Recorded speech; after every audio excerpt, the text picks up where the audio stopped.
की सीट है। महिलाओं को 33% आरक्षण ये कानून बनेगा के लिए बिल, देश की नई संसद में पहली बार पहला बिल 19 सितंबर 2023 को कानून मंत्री कितना क्रांतिकारी कदम उठा रहे हैं, बोल रहे हैं। नहीं हो गया? आप बैठिए, एक बात बताता हूँ मैं आपको, और इतिहास भी सुनिए कल्याण प्रदेश की। ये सबसे पहले ये बिल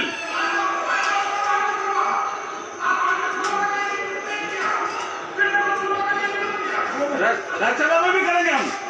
अब आप सुनिए कल्याण जी, राज्यसभा में बुलाएंगे। देखिए, सबसे पहले ये बिल, मैं इतिहास बता रहा हूं उसका।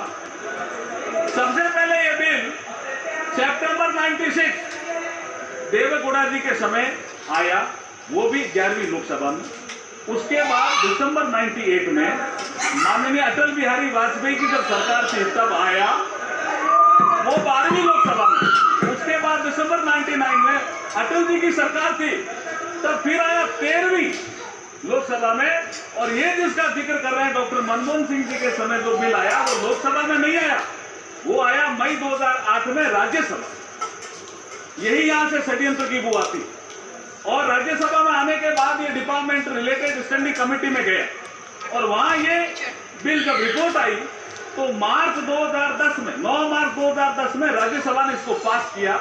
उसके बाद राज्यसभा ने कम्युनिकेट किया लोकसभा को, और जब रिपोर्ट किया तो लोकसभा के सेक्रेटरी जनरल जब इसको रिपोर्ट किया तो ये लोकसभा की प्रॉपर्टी बन गई। और 15वीं लोकसभा जैसे ही भंग हुई, अध्यक्ष जी, 15वीं लोकसभा जैसे ही भंग हुई 18 मई 2014 को, ये बिल भी लैप्स हो गया और इन लोगों ने पारित नहीं किया, पारित नहीं किया। मैं कॉन्स्टिट्यूशन का प्रोविजन पढ़ना चाहता हूँ अभिनंदन के लिए। अभी सुनिए, आप सुनिए द प्रोविजन। ये इसके बाद मैं अतिरंजन जी, देखिए आर्टिकल 107। अरे सुनो तो सही।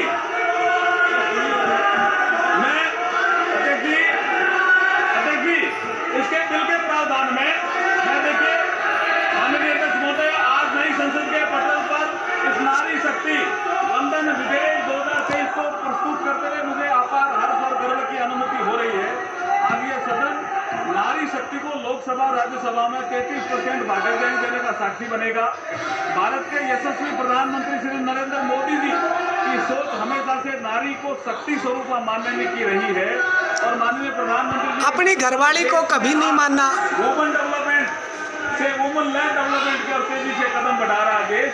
आज हर क्षेत्र में, चाहे वो अंतरिक्ष हो, सेना हो, पुलिस हो, खेल जगत हो, उद्यमिता हो, व्यवसाय हो, साहित्य हो, कला हो, महिलाएं प्रभावशाली नेतृत्व करके देश को गौरवान्वित कर रही है। आज हम प्रधानमंत्री मोदी जी के नेतृत्व में नारी शक्ति वंदन विधेयक प्रस्तुत कर 70वें नारी शक्ति को उनका अधिकार देने जा रहे हैं। अध्यक्ष महोदय, हमारी संस्कृति में नारी को सदैव से शक्ति स्वरूपा माना गया है। हमारे श्लोकों में भी कहा गया है, या देवी सर्वभूतेषु शक्ति रूपेण संस्थिता, नमस्ते नमस्ते नमस्ते नमो नमे। अध्यक्ष महोदय, मैं इस अवसर पर भारत के संविधान निर्माता बाबा साहब भीमराव अम्बेडकर का एक कोट आपके समक्ष प्रस्तुत करना चाहता हूं। Quote unquote. बाबा साहब को किसी ने पूछा कि आप किसी समाज के उत्थान की प्रगति कैसे नापते हो, व्हाट इज द पैरामीटर, कि ये समाज या देश या राष्ट्र उन्नति कर रहा है। तो बाबा साहब ने एक कोट कहा था, उसको मैं कोट अनकोट कह रहा हूं। उन्होंने कहा, I measure the progress of a community by the degree of progress which women have achieved, which women have achieved।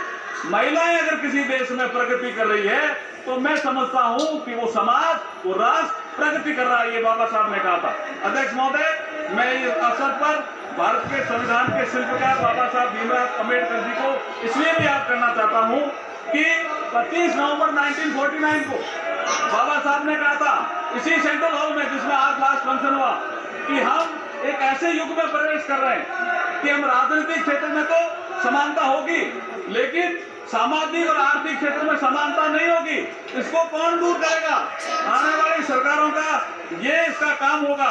लेकिन ये नहीं कर पाए जो सरकारें आई, लेकिन जब प्रधानमंत्री मोदी जी आए 2014 में तो जन धन अकाउंट आया, एक महिला के अकाउंट